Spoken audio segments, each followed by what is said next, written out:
Hey, all you action figure enthusiasts out there, JC here, and I'm back on the TNI couch today. And you can see in front of me, I have finally got my hands on some of the new DC Multiverse action figures from McFarlane Toys, with the new Superman figure and the new Batman figure. I also have gotten my hands on one of the new Spin Master 4-inch DC figures with the Batman figure. I think probably right now, at least, this 4-inch line is the only line Spin Master is doing that's going to remotely appeal to the adult action figure collector. A lot of stuff for kids. I'm going to talk a little bit about this and also share my thoughts on these two figures. I've got some other figures around them, so we can go over, look at scale and things like that. Some DC Multiverse stuff and some DC Essential or DC Collectible, DC Essential stuff, and even the McFarlane One Punch figure here. So, but before we get into that, I do hope that you have checked out my interview with Todd McFarlane that I did last week. I thought it came out really good. I thought there was lots of interesting news, which I'm also going to share some of my own thoughts about that interview in this video today. But before we get into all of that, I just want to let you know, first of all, big thank you to everybody who did watch that interview, and especially those of you who watched the whole thing. I know it was a long one, but there were definitely some of you who watched the whole thing, and I just want to say thank you. But because that video seemed to be so popular, and I've gotten a lot of requests to do more interview type videos, I've decided to go on and do that.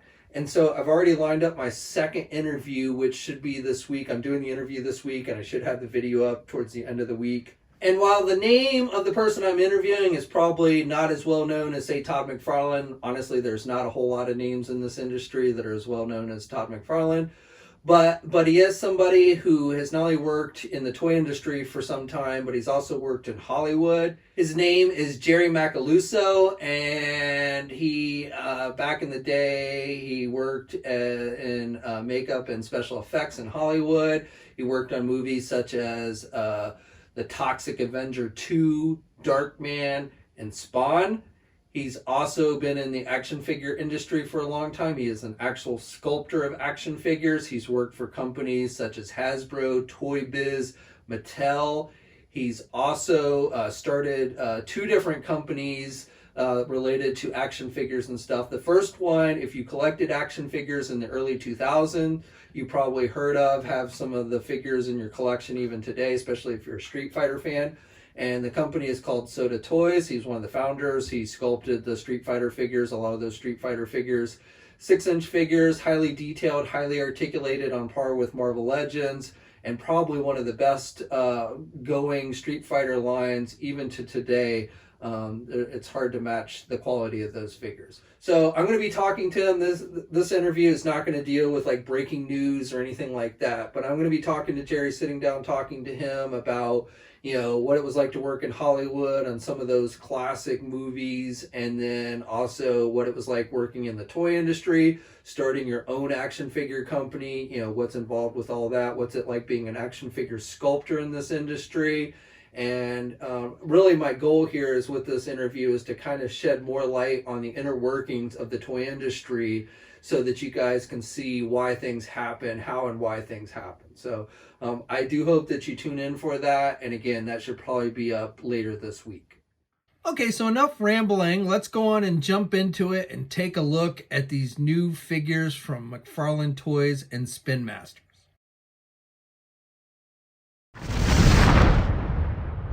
Okay, so overall with the DC McFarlane stuff, I think these are fairly solid figures. These two, the Batman and Superman, they're not perfect. They do have some issues, but definitely I feel like they're on par with other lines like DC Collectibles with the DC Essentials and Mattel with their Multiverse stuff.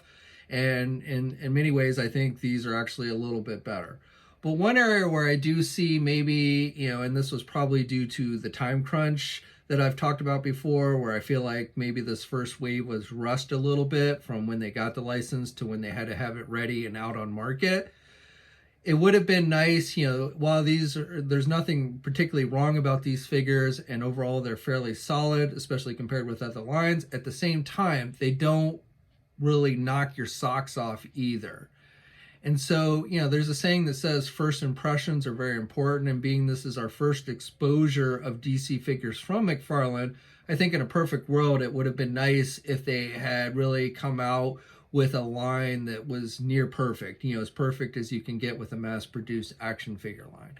And again, with the toy industry and stuff, that's probably not too doable.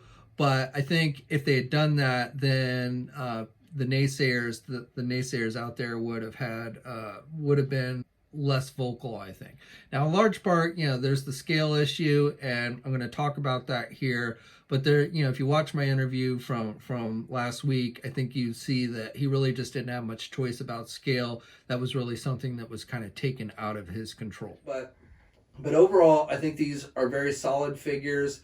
The line, yes, there are some kinks that I think that McFarlane's going to have to work out with the line, which I'm pretty hopeful, especially after having talked to him last week, I feel will be the case.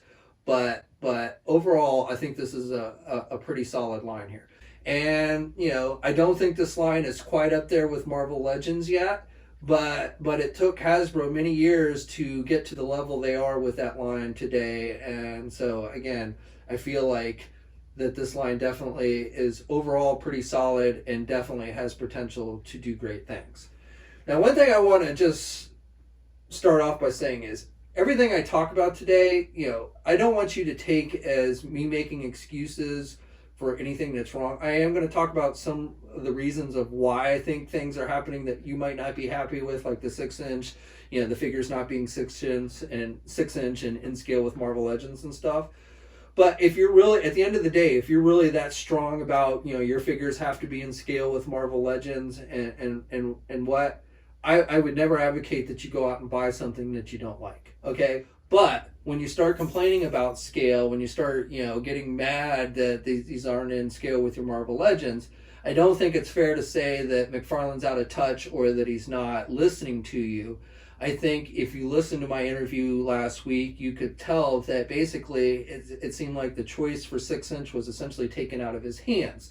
He is, this license, I think it's very important for people to understand that this license is very unique than like what we saw with Mattel and the DC license or what we've seen with Hasbro and the Marvel license. The big difference being that McFarlane does not have complete control over the DC license. Essentially, Warner Brothers took that license and they split it. And it wasn't even, I don't even think it was an equal split. If you listen to Todd talk, it feels like Spin Master really got the bigger cut of things, therefore has more say in things than McFarlane. So he doesn't have as much say.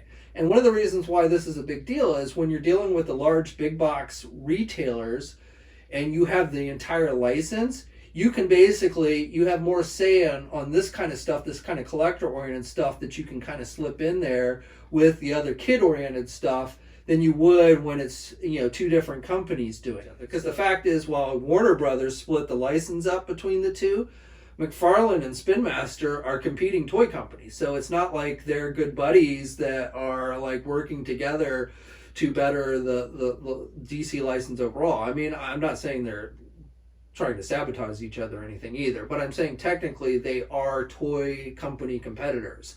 So, I think that does hinder the line a little bit, unfortunately. So, like I said, as far as scale goes, while I can certainly understand if you want your figures to be in scale with Marvel Legends and deciding not to collect these because they're not, that's fine, but just understand that if the company that has the bigger stake in the license wants to do their own 6-inch line, even if it's not really geared for the collectors, and it's not when it only has 3 points of articulation, but unfortunately because of that, you've got the retailer, the Targets and the Walmarts, who don't want to carry from two different companies essentially what they see as the same product. 2 6-inch scale action figure lines featuring the same characters, Batman, Superman, and so on and so forth. And they just aren't really seeing it as, well, one is highly articulated for the collectors and the other is not for the kids. They're just seeing two lines that are very similar to one another, and they don't want that from the same companies. And Spin Master probably doesn't want it either because they don't want McFarlane 6-inch figures competing with their own. So now McFarlane is having to go up to a little bit larger scale with a 7-inch figure figures to differentiate their product from the Spin Master stuff. So again, while I understand if you don't like it and you decide not to buy it, that's perfectly reasonable. But just, know that's not because they're trying to screw you over or they're out of touch or what have you. It's just they have little choice over that matter. And then there's one other point I want to make in that regard. Not everybody feels the same way you do, okay? While you're perfectly okay with feeling like you only want to collect 6-inch figures, you should also understand there are other collectors out there who actually prefer 7-inch scale figures. So I don't have numbers to say which is bigger, which group is bigger or not, but I can tell you there's plenty of other 7-inch scale action figure lines out there on the market, both non-DC and DC, as well as 6-inch. So, and there are plenty of collectors who actually like the 7-inch scale. So don't just sit there. The other thing that kind of annoys me, again, if you don't like the scale, that's completely fine. But when you come out and you start acting like everybody thinks the exact same way you do, well, they don't, okay? So, if you want to criticize, but I guess my point here is do it in a constructive way. Do it in a way, like I said, there's nothing wrong with saying you prefer the 6-inch scale over the 7-inch scale, that you'd like to see them in scale with Marvel Legends. But don't sit there and say, oh, well, McFarlane's a dipshit because he won't do 6-inch, or he doesn't care what we think because he's doing 7-inch, or whatever, types of comments that I've heard. And McFarlane's not, this happens all the time with when a company does something that people don't like, then they start going on the attack essentially. And I just don't think that's fair. Let's talk about these figures. I'm going to set some of these other figures aside so we can focus. Let's since probably less of my focus in this video is actually going to be the Spin Master figures, let's start off with that.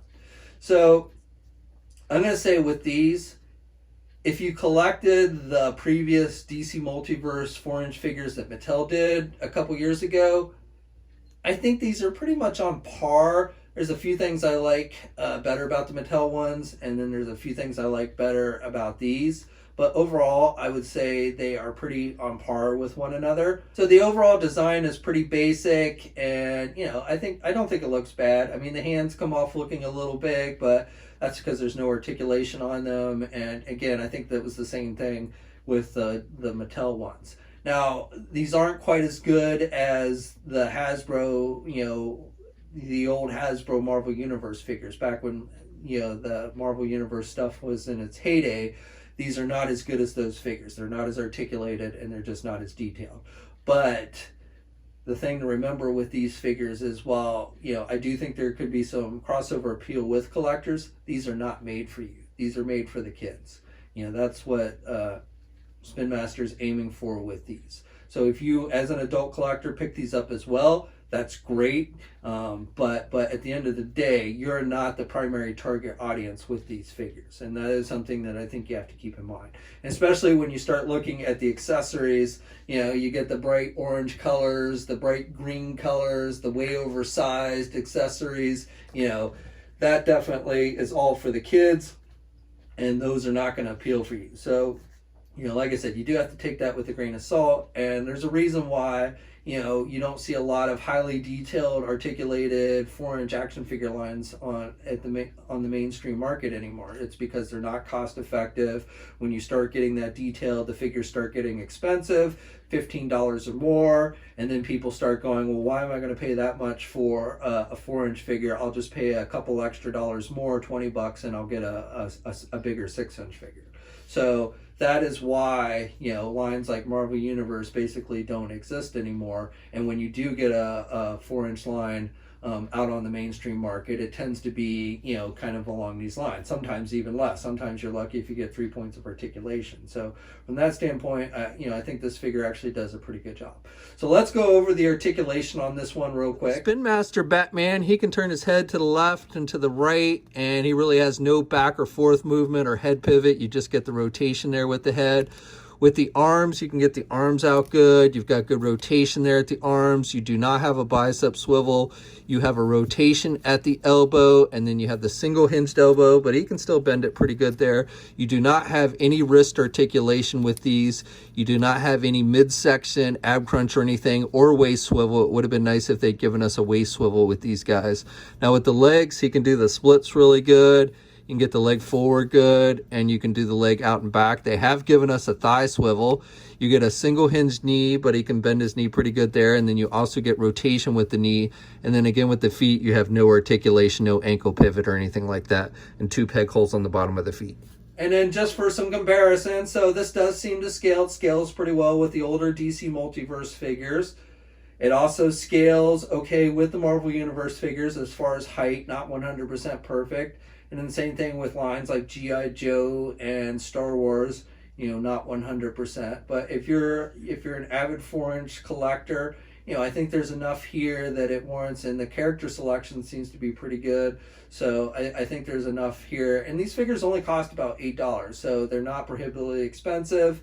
The worst thing from the collector standpoint, again, are these accessories, which are just way oversized and have the bright, ugly colors that I don't even see why these appeal to kids, but there you go. Okay, now moving on to the Batman and Superman figures from McFarlane. So overall, I think both are pretty good figures. I actually probably ended up liking the Batman figure a little bit more than the Superman figure, which based on the original press images, I was actually leaning more towards the Superman figure. I have maybe a few minor issues more with the Superman one than the Batman one, which I'll go into in a minute. But overall, I think both figures do a fairly solid job. I also think that, you know, this isn't going to be the last time we see Batman and Superman in this line. So while there are some minor issues I have with both figures, I feel like that's something that will be corrected in future assortments. So if you don't like these, then you know, you'll probably get more chances to get these characters if you want. Now with the Batman figure, probably the least thing I like are the accessories. So I don't know. I don't like this Batarang that they did. It just looks way too fat and big. So I mean, it fits okay in the figure's hand. So from that standpoint, it's not bad. But I don't like the way it looks. I mean, maybe this is how it's looking in the comics these days. I don't know. It's just done with a black plastic. It's a fairly hard plastic. Actually, it's pretty hard plastic. And it's really big and fat looking. So I'm just not a huge fan. And then you also get the grapple gun, which is okay. It would have been cooler if you could actually remove this wire piece from the gun itself so you could just have the gun. But, you know, this is okay. I mean, you can make it look like he's actually firing and stuff. It's not fantastic, and there's not a lot of sculpting detail in the gun itself, and really no paint detail at all on it. But, you know, this is probably the better of the two accessories. But, and then, of course, you get the stand, the typical McFarlane circle figure stand. And I actually like these. I've said this before in other McFarlane reviews. I like these stands because they do the job they're supposed to, keep the figure standing up, but they don't take up a lot of shelf space. So if you want to use these on your shelf so your figures aren't always falling over, you can and still use these and still, you know, fit a lot of figures on your shelf. A lot of times you get these stands that end up taking up a lot of space, and when you have a bunch of figures in a glass shelf or something, these those bigger stands just don't work very well. So I actually am a fan, but it is basic. It's just thin black plastic. You've got the DC comic logo on it and one peg to stand the figure on. So overall, the accessories, you know, you could probably use a little improvement on the accessory department with this one. But the figure itself, I think, looks pretty good. Now, I've seen some people complain that they think Batman's head looks too small. I don't think so. I mean, yes, it is on the smaller side, but I think it works well. I view this as kind of an artist's interpretation of the character. So I don't really see it as a flaw of the figure. You know, some people draw Batman's head bigger than others, and I'm sure, again, we will get Batman figures down the road that might have bigger heads. So I don't think it looks bad on the figure. So I'm not going to argue to say the head isn't small. I just don't think it looks bad. And again, I kind of view that as an artist's interpretation. You've got the bat symbol on there, which looks good. You know, the overall look of this figure, I think, is pretty good. So no complaints with that. The cape, The cape is actually does not hinder the arm movement nearly as much as I was afraid it was going to. It does a little bit. So let's go over the articulation on this one real quick. Okay, so for articulation on Batman, you can turn the head to the left and to the right, and he can look down pretty good. And then you actually get pretty good back movement on this one, and you also get good head pivot. With the arms, you can get the arm out straight even with the cape, and you can actually rotate the arm all the way around. The cape actually moves some. It's actually a separate piece and moves on the neck. If you pop the head off and everything, you could actually take the cape if you want. And it is a pretty soft rubber type material, so it doesn't limit the arm movement as much as I was afraid it was going to. So that's definitely good. It does limit it some, but not nearly as much as I was afraid of. You have the bicep swivel up high. You also have these butterfly type joints that give you a little more movement there at the shoulder. You've got the double hinged elbow on Batman, so he can bend his elbow pretty good there. And then you've got rotation with the hands, and you've got those hinge joints, those ball type hinge joints. So you've got to make sure you turn the ball so it's, you know, pointing the correct way, but you do get a pretty good range of motion there with the hands on these. Now he has a midsection joint where you've got rotation there, and you can pivot really good to the left and the right. You don't get as much ab crunch with it though. That's about as forward as he goes, and then he goes back pretty good. But again, the ab crunch is, you know, you don't get a lot of forward movement with the ab crunch. And then you also have a waist swivel with these, so you've got rotation there, and again you can pivot to the left and the right there. Now with the legs, he can do the splits really good.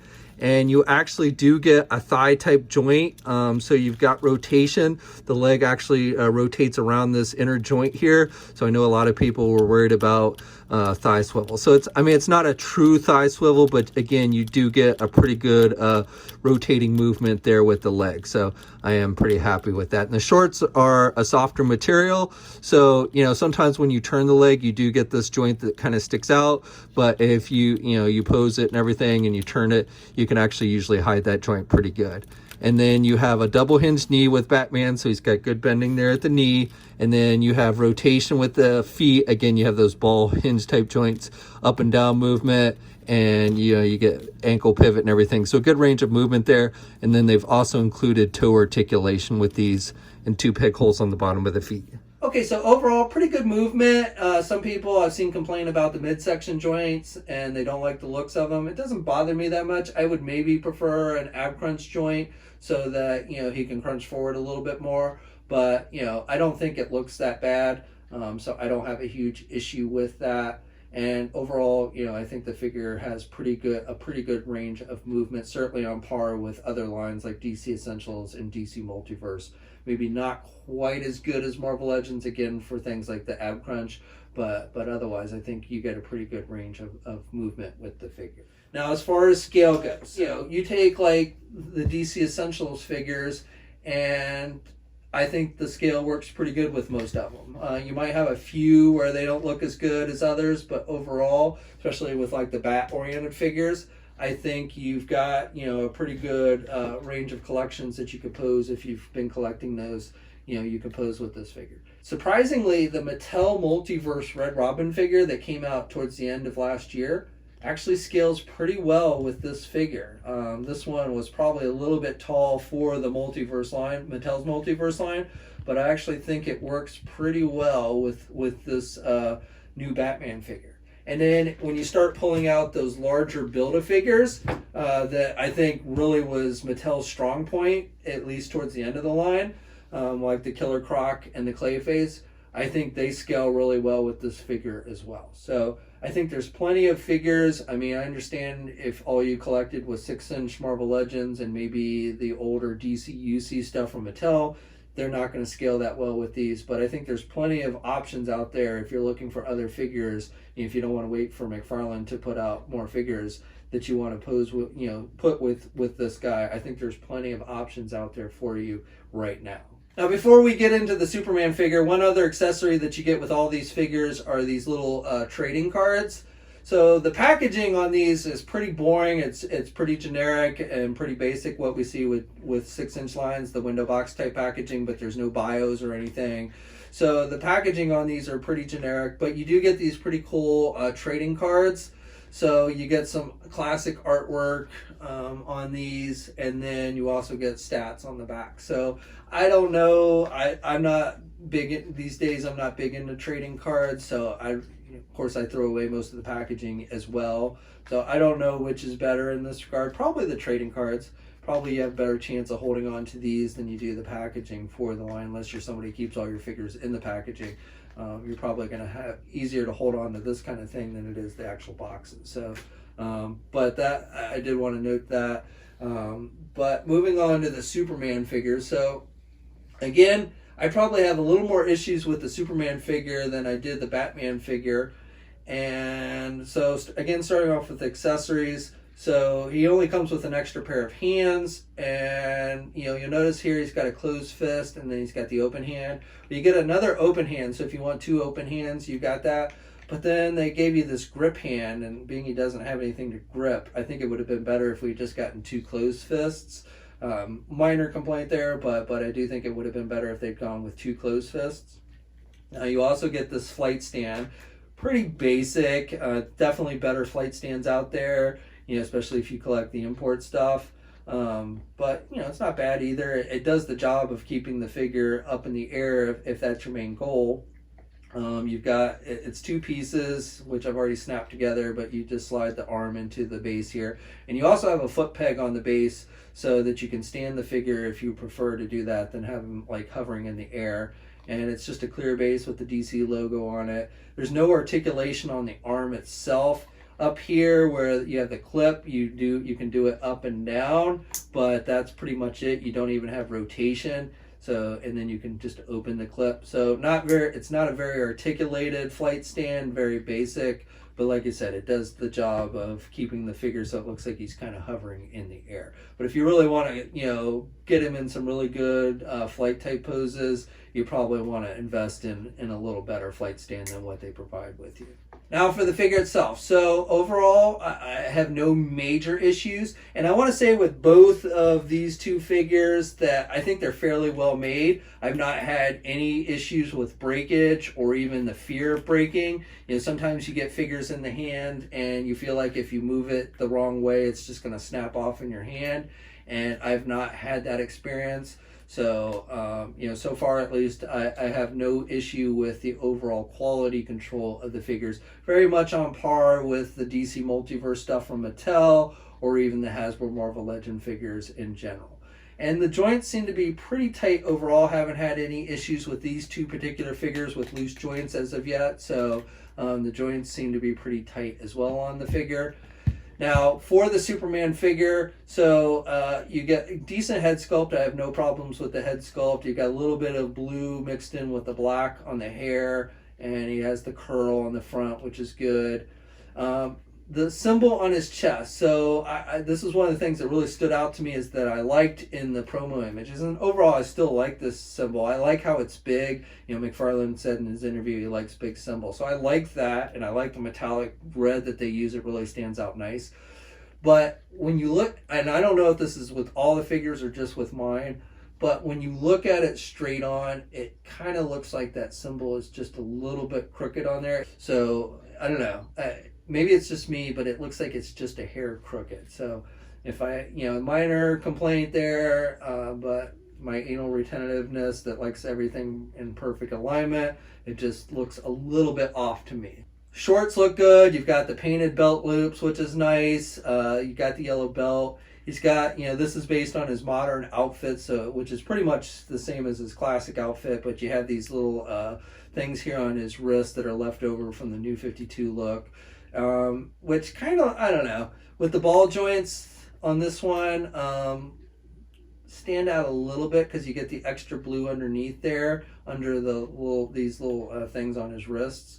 So, I don't know, not major, but I did kind of notice that sticking out a little bit to me. Cape is pretty good. I like the way the cape is posed and everything, and it doesn't really get in the way of the movement of the figure. He has only the single hinged elbows, which, I asked Todd about that in my interview the other day. So if you want to get an explanation on that. But I would definitely probably rather have double hinged elbows in the future. Now, one other area where a little bit distraction to me is on the knees. Looks like the paint on the knee joints are just a hair different color than the rest of the legs. And the way they design these knee joints, it's kind of a funny shape. So it almost looks like a puzzle piece there. So just because the paint seems to be just a little bit different shade of color and the shape of the knee joints themselves, I find my eyes being drawn to those knee joints much more than you generally have with an action figure. So I don't really like how the knee joints ended up looking on this figure. I didn't notice that really in the promo images, but when I get the figure in hand, I don't know. Like I said, I'm not sure why the knee joints are kind of a funny shape like that. When you look at other figures like, double jointed figures like, say, the DC Multiverse ones, I think they should go with more of a shape like this. I don't think that'll stand out as much. And also, I just think it's because the paint seems to be just a hair different shade of blue on the knee joints than the rest of the leg, which is why that really seems to stick out to me. Boots look good. I have no problem with the boots. They look really good. So, like I said, minor complaints, but between the Batman and the Superman, I probably prefer the Batman one a little bit better than the Superman figure. Also, as far as, well, let's go over the articulation real quick on this one. Superman can turn his head to the left and to the right, and he can look down really good. But because of his hair, and I think it's his hair that actually kind of limits his head movement, he does not get it as far back as I would have liked for flight poses. You can get it back some, but that's about as far back as you can get it. Now you do get good head pivot with this one. With the arms, he can get his arms out good. He's got good rotation. The cape really doesn't limit any of that. He has those inner butterfly joints, so that gives you a little more movement there at the shoulder. You've got a bicep swivel. Now with Superman, he does only have the single hinged elbow, which is a little disappointing. I would have liked to have seen a double hinged elbow. I'm sure we will get a Superman eventually that does have a double hinged elbow, but again, he only does have the single, and he can bend his elbow about that much. And then with the hands, you've got, again, those ball type hinge joints, so you got to make sure you kind of turn the ball joint so the hinge is pointed in the right direction. You want to move the hand, but overall you get pretty good hand movement with these. And then again, you get that midsection joint where you've got the rotation. You can pivot to the left and the right, but you really don't get a whole lot of ab crunch. You can bend forward about that much, and then he can bend back about that much. And then you also get the waist swivel where, again, you have rotation and you have pivot to the left and the right. With the legs, you do the splits good, same kind of articulation as we saw with the Batman figure. So you don't have an actual true thigh swivel, but you do have, the leg actually rotates around this inner joint. So you do get some rotation there with the legs. And then you get double hinge knees with him. So good bending there with the knee. And then you get the feet where you got the up and down movement. You got the rotation. You got some ankle pivot. And of course, you also get some toe articulation. And 2 peg holes on the bottom of the feet for him as well. So you can see, you really can't get the head back for flight poses. I asked Todd about this, and he pretty much said that probably was not going to be that doable with this one. So a little disappointing in that regard, but again, I'm sure we're going to see more Superman figures, and so hopefully that's something Todd can address. And it's not like, a lot of times figures, don't allow you to move the head back enough to get in good flight poses. So that's not like a unique problem just to this particular figure or just to McFarlane Toys. And then as far as comparisons go, again, if you compare it with other 7-inch scale lines like DC Essentials or such, I think, these go pretty good. This is the Flash, Wonder Woman. And then, larger Build-A-Figures from Mattel. Here's the Doomsday. I think these scale pretty well with one another. And then, of course, a crossover I think a lot of people would love to see is One Punch versus Superman. So if you got the McFarlane One Punch figure, you can have these two face off with one another. And even, here's a look at like NECA, their Muhammad Ali figure that they did with their own Superman. And then also their Christopher Reeve Superman figure, which you can see this McFarlane figure is taller. Now, other issues that I've seen from other figures in the line, not particularly with these two, but based on other reviews I've seen. So, like their Batman Animated Series figure, somebody had pointed this out on our message boards. And it really looks like with that Animated Series figure that originally the intent was that was going to be based on the New Adventures Batman, and then they just changed the emblem on his chest. But when you look at the utility belt and the way the cape is sculpted and everything, that really, I mean, there are minor differences between the two other than the symbol on his chest, but there are differences. And so, I think it's a valid complaint to say that it's not 100% accurate to the Batman animated series. And then scale is the other thing that seems to plague this line, this first wave a little bit, where you've got characters that are seemingly taller like Harley Quinn than Batman. So that's definitely an issue that I think needs to be addressed very quickly. I have confidence that McFarlane will address that. And I think part of that is like with the female figures, you can see that McFarlane gave Harley Quinn double hinged elbows, which I think is really nice. But that generally means that you've got to make the figures a little bit thicker. And so I think that might be why some of the scale got mixed up, especially with like the Harley Quinn figure. But that is definitely a legitimate complaint about the line, that all the figures don't scale very well with one another. And so hopefully that is something that McFarlane will get fixed in the near future. Now, McFarlane, in my interview last week, he said that they have the license for 3 years. So he's got basically between now and 2023 to perfect this line. And again, I have faith that he's going to do that. It'll definitely be interesting, when we get to 2023 to take figures that are coming out then and compare them with these early figures and see how they've progressed. Now, as far as the Build-A-Figure, I talked about this again in yesterday's news video, but he's pretty much doing away with the Build-A-Figure concept, which right off the bat you might be going, oh man, that sucks. But the reason why is because he's essentially said that he's going to release those bigger type figures just on single card backs and not make you buy like 6 figures to get the one that you want. So I think that's a good thing. As far as the Batmobile goes, he's doing that as a series of Batmobiles for those who are fans of the different designs that have been released over the years. And so, it's really done not as a vehicle for your figures, but as just an additional collectible.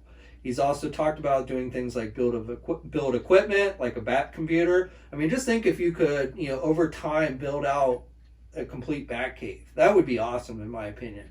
The large coin and things like that. So if they started incorporating stuff like that, I really think that's better than what we get with the standard Build-A-Figure these days, or other diorama type ideas he mentioned. So I just think that's really where this line has a lot of potential to shine over, say, Marvel Legends or what have you. Of course, if he does that and it's successful, you'll probably see other companies following suit as well. But like I said, I was really happy to hear that news, in his plans with the Build-A-Figures and stuff. Okay, and then finally, one of the things I wanted to share with you is my thoughts on the whole thing about like this being a collector line. So in general, this is, we consider this a collector line made for the adult collectors more than the kids, just like we do with Marvel Legends. But the fact is, and you hear Todd talk about this in his interview, and I've heard other folks in the toy industry, including like Hasbro, talking about Marvel Legends, where while the large focus of these figures are in fact the adult action figure collector, they still have to make these with the idea that at least some kids are going to buy these. Otherwise, you really can't get the big box retailers like the Targets and the Walmarts to carry these figures.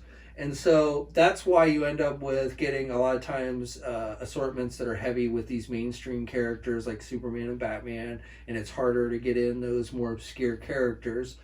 It's why that, sometimes quality is not as good as we want because they're having to keep the price down. Retailers don't really want to carry figures that cost more than $20, $25 because then they think parents are not going to pay for that.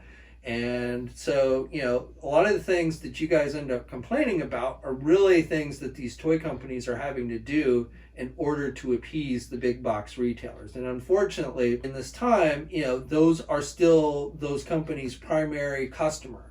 We buy the toys from the retailer, but it's the retailer that buys the toys from the manufacturer. And so that's who they're really having to try and appease. So it's a balance act that is not an easy one, where you're trying to give something that's going to appeal to the adult collector and the kid.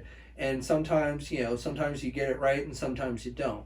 And when they don't get it right, again, I'm not advocating that you buy the product anyway, but I'm just saying, understand why that happens sometimes. And yes, I think Hasbro is probably right now is the best at doing that, at striking that balance. They've been doing it the longest. They've had, they recognize, I think they were like the first major toy company to really recognize the action figure adult demographic. So they have had the most time to kind of adapt and gear their product. Again, you can see that they have plenty of product that is made just for kids. And even with the Marvel Legends and stuff, they still will throw things in there that's going to attract kids, like the mainstream characters. They'll heavy pack the mainstream characters, and then you'll get a single pack of the guy, the obscure character. So, those are just things. We're using the same body parts to keep costs down. All of that, those are gimmicks that the toy companies have developed over the years to basically make these more appealing to the big box retailers. And that's just a reality that we as collectors are going to have to continue to deal with, unfortunately, because overall, we are still very small. We're a very small demographic and not big enough to support these lines on their own in the eyes of these big box retailers. Okay, so that's where I'm going to leave it today. I'd love to hear your thoughts on everything I talked about. Now, again, I just want to note that, if you don't like these figures for whatever reason, that's perfectly fine. And if you decide not to buy them, that's perfectly fine. I would never advocate you buying something you don't like. The only thing I'm saying here is try and understand sometimes why these things happen. There's just factors at play beyond just what the collector wants sometimes.